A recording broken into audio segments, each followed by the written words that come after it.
دع الأيام تفعل ما تشاء. السلام ورحمة الله وبركاته. رب اشرح لي صدري ويسر لي أمري واحلل عقدة من لساني يفقهوا قولي.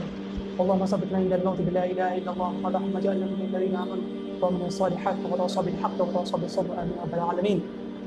السلام علیکم. بہت دنوں کے بعد آج ہمیں یہ من ہوا کہ سورہ نساء آیت نمبر 135 یہ ویڈیو اس لیے بنایا جا رہا ہے کیونکہ ہمیں جسٹ فیل ہوا کہ یہ جو لیسنس ہے بہت ہی بہترین ہے اور یہ سب کے لیے، یہ کسی ایک انسان کے لیے نہیں ہے، یہ سارے انسان کے لیے، ساری ہیومن بینگ کے لیے، جو چاہتا ہے کہ ہمارے اہل عیال مطلب ہمارے گھر میں یا ہمارے اڑوس پڑوس میں یعنی ہمارے سوسائٹی میں ایک اچھا ماحول بنے، ایک انصاف کا ماحول بنے، لوگ کے اوپر ظلم نہ ہو، چاہے غریب ہے ان کے اوپر ظلم نہ ہو، اور امیر کو تو ویسے کوئی ظلم ہوتا نہیں لیکن ان پر بھی نہ ہو. اگر یہ کسی کا مائنڈ سیٹ ہے اگر یہ مائنڈ سیٹ بنانا ہے تو اس سے اچھا آیات آپ کو نہیں ملے گا. یہ آیات ہمیں سکھاتا ہے کہ ہمیں کس طریقے سے اسٹیبلش کرنا ہے، کیا عدل کو، انصاف کو. تو آج جو بھی ہم کہنے جا رہے ہیں وہ سب سے پہلے ہم پر اپلائی ہوتا ہے، اس کے بعد آپ پر. یعنی ہم جو بھی بات کرنے جا رہے ہیں میری یہی امید ہے کہ سب سے پہلے اللہ میرے ذہن میں اس کو اتارے اور ہم اس کو پریکٹس کر پائیں اور دعا کریں کہ ہم سب اس پر چل سکیں. تو اللہ سبحانہ و تعالیٰ یہ فرماتے ہیں سورہ نساء میں آیت نمبر 135 میں کہ پہلے ہم لوگ ٹرانسلیشن کو دیکھ لیتے ہیں کہ اللہ فرماتے ہیں کہ اے ایمان والو، عدل و انصاف پر مضبوطی سے جم جانے والے اور خوشنودی مولا کے لیے سچی گواہی دینے والا بن جاؤ.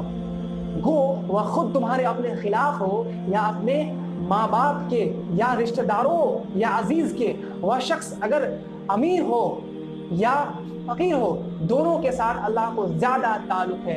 اس لیے تم خواہش نفس کے پیچھے پڑھ کر انصاف نہ چھوڑ دینا، اور اگر تم نے کچھ بیانی یا پہلو تہی کی تو جان لو کہ جو کچھ تم کرو گے اللہ تعالیٰ اس سے پوری طرح باخبر ہے. آپ کو بہت ٹف اردو لگا ہوگا تو ہم کوشش یہی ہے میری کہ آسان بھاشا میں، آسان زبان میں آپ سب کے سامنے یہ بات کو ڈسکس کیا جائے.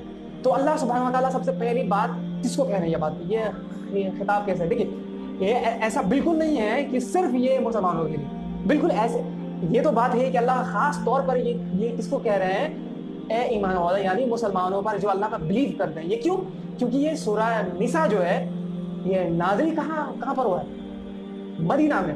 اور مدینہ میں ابھی پورا مسلم سوسائٹی بن گیا ہے اور ابھی وہاں پر کنسٹیٹیوشن اسٹیبلش کرنے کا وقت ہے، اسی لیے یہاں پر خاص طور پر مسلمانوں کو کہا جا رہا ہے. لیکن یہ صرف مسلمانوں پر محدود نہیں، یہ سارے لوگ کے لیے جو بھی سوسائٹی میں عدل و انصاف قائم کرنا چاہتا ہے. تو اللہ یہاں پر فرماتے ہیں کہ اے ایمان والو، عدل و انصاف پر مضبوطی سے جم جانے والا بن جاؤ. کس کے لیے؟ اللہ کے رضا کے لیے. یعنی تم انصاف کو پکڑ لو اور تم انصاف کرو اور آگے بہت بہت بہت ڈیفیکلٹ بات ہے کہ چاہے تمہیں گواہی دینا پڑے کس کے خلاف؟ اپنے ماں باپ کے خلاف یا اپنے عزیز رشتہ داروں کے خلاف، تب بھی تم انصاف کے دامن کو نہ چھوڑنا. سبحان اللہ، یہ آیات ون آف دا ٹفسٹ آیات ہے ان دا ہول قرآن. یہ میرا ماننا ہے کیونکہ صرف یہ کہنا اور یہ نعرہ لگانا بہت آسان ہے کہ ہاں ہم سب کو بہت ایک جسٹ سوسائٹی چاہیے، ایک انصاف پسند سوسائٹی چاہیے. یہ سب کو کہنا بہت آسان ہے، ممبروں سے خطبہ دینا بہت آسان ہے اور لیکچر دینا بہت آسان ہے، لیکن اصل میں جب پریکٹس میں آتا ہے بہت ٹف آتا ہے. کیوں؟ اس کا ریزن ہے کہ جب اللہ کیا کہہ رہے ہیں کہ تمہیں سچ کے ساتھ کھڑا ہونا ہے، چاہے تمہیں اپنے ماں باپ کے خلاف یا اپنے رشتہ داروں کے خلاف یا اپنے باپ بھائی کے خلاف یا اپنے بیوی کے خلاف یا اپنے کسی بھی اپنے رشتہ داروں کے خلاف تمہیں اگر کھڑا ہونا ہو تو تم کو کھڑا ہونا پڑے گا اگر تمہیں انصاف کروانا ہے تو. اس کا مطلب ہمیں یہ بات پتا ہے اور ہم لوگ آفن دیکھتے ہیں اپنے زندگی میں کہ ہمارے سوسائٹی میں خاص طور پر کہ جو اور آگے بھی یہ ذکر آتا ہے کہ ہم لوگ دیکھتے ہیں کہ کہیں گاؤں میں پنچایتی ہوتا ہے یا شہر میں بھی ہوتا ہے تو ہم انصاف ہمارے ذمے اگر انصاف آئے یا گواہی دینا پڑے اور سامنے والا میرا کوئی رشتہ دار نہیں, سامنے والا کو ہم نہیں پہچانتے اور وہاں پر ہم کو سچی گواہی بھی دینا ہے تو ہم دے دیں گے. ہم کو کوئی بھی مطلب ہچکچاہٹ نہیں ہوگی. لیکن سامنے والا گنہگار اگر اپنا ماں باپ ہو, اپنا بھائی ہو, اپنی بہن ہو, اپنے رشتہ دار ہو, تب انصاف کرنا بہت ٹفسٹ کام ہوتا ہے.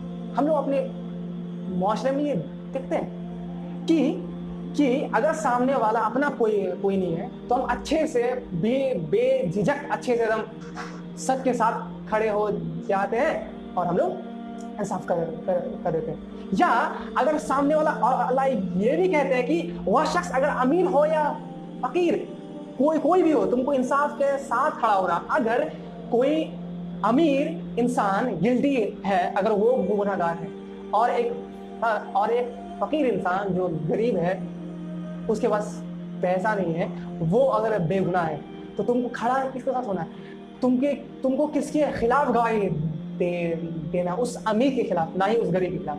مطلب تمہیں وہ امیر انسان جو ہے تم کو وہ لالچی دے کر تم کو خرید سکتا ہے, تمہارے گواہوں کو خرید سکتا ہے, رائٹ؟ لیکن اللہ کیا کہ تم کو نہیں بکنا, تم کو کہاں پر کھڑا ہونا؟